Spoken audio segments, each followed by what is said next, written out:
Hi, so I'm Jonathan Mansfield and I'm an executive coach for lawyers, and I help law firm partners in particular. I help them with their own performance, but also the performance of their firm. And it's really great to have Andre Thomas from Thomas Masterman with me today. And he specializes in long-term strategies for recruitment and retention in law firms. And I know from my experience as a law firm co-owner, this is one of the biggest challenges for law firms of all sizes. So, Andre, why, in your experience, is it such a big challenge for law firm owners? That's a tough question, but I suppose let me begin by saying this, that the industry has grown quite considerably. Now we've been in the legal industry in the UK is worth about 50 billion. And we're looking at it touching close to 60 billion by 2027. So what does this mean? And because of the growth, we're not seeing the same amount of supply in terms of talent into the industry. And as a result, it will put pressure on firms in terms of retaining and attracting talent. And of course, what we're seeing is that the larger firms are increasing salaries to astronomical amounts. You think the newly qualified now can get up to £150,000 Yeah. certain firms.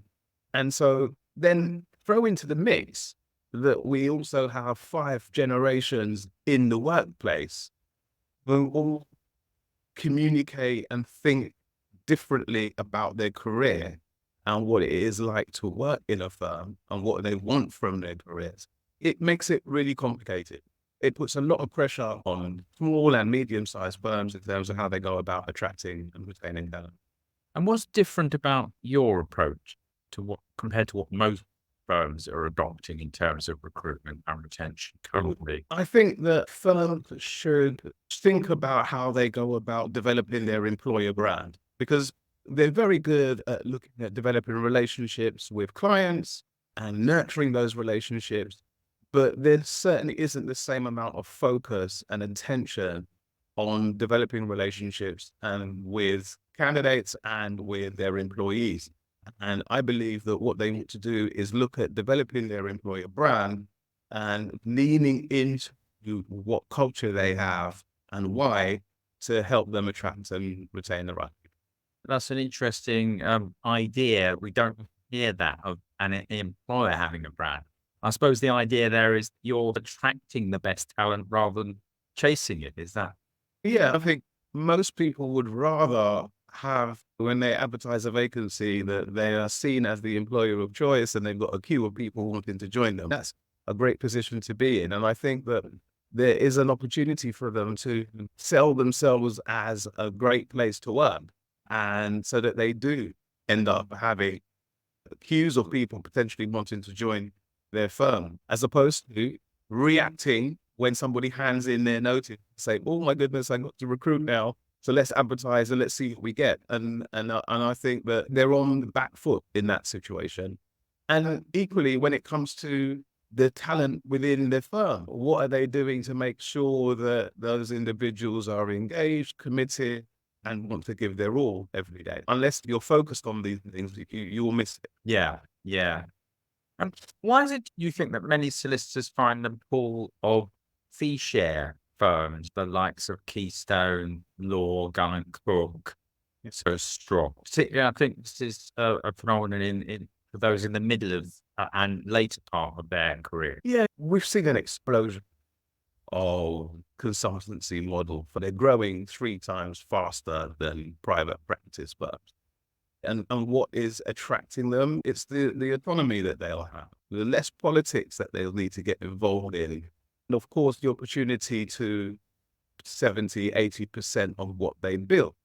But on the flip side of that is that you are left to your own devices to pretty much do the business development and do the work that's required. And where I feel there's a really wonderful opportunity for private practice firms is that they can take advantage of the fact that they do have a culture and they do nurture that culture. Yeah. And as a result of that, they're able to develop their teams and create an atmosphere and an environment that gets the best out of people and ultimately for the firm as well. So it is, yeah, absolutely. The consulting firms are really attracting great lawyers into that way of offering legal services. But as I said, I feel that there is still an opportunity that smaller firms to take advantage. Yeah, yeah. That there are certain features about the experience working in a traditional law firm which you can't replicate with those. I agree with that.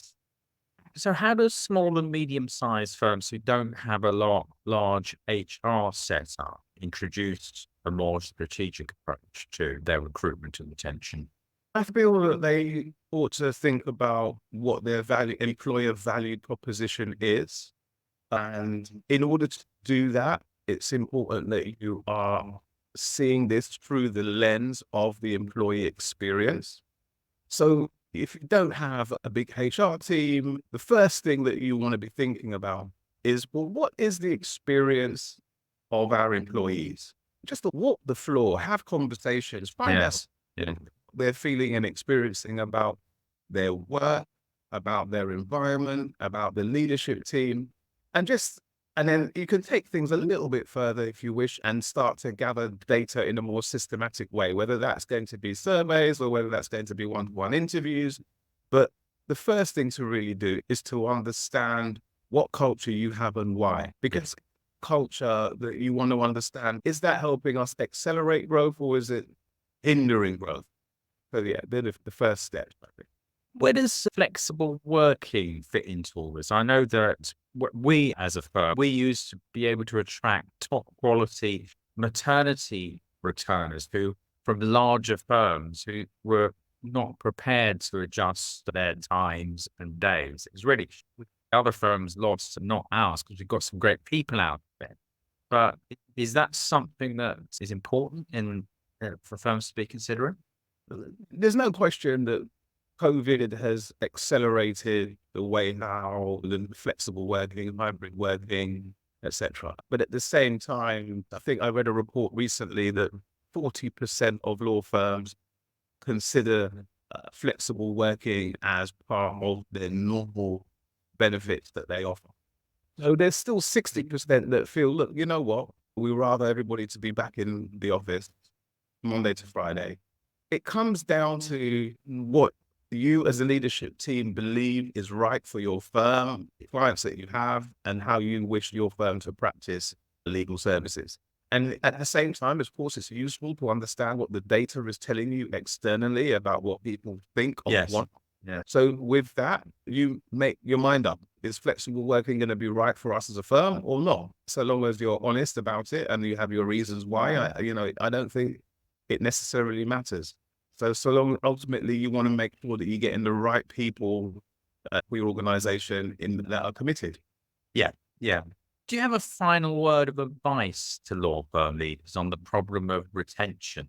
I would say that if it's not being measured, then it's not being managed. And so if you're going to want to look at retention and try and improve retention, you need to make sure that you've got some system in place to measure what is happening with regards to retention. Are we losing staff at a higher rate than we would like? Is productivity dropping? Is engagement not where it needs to be?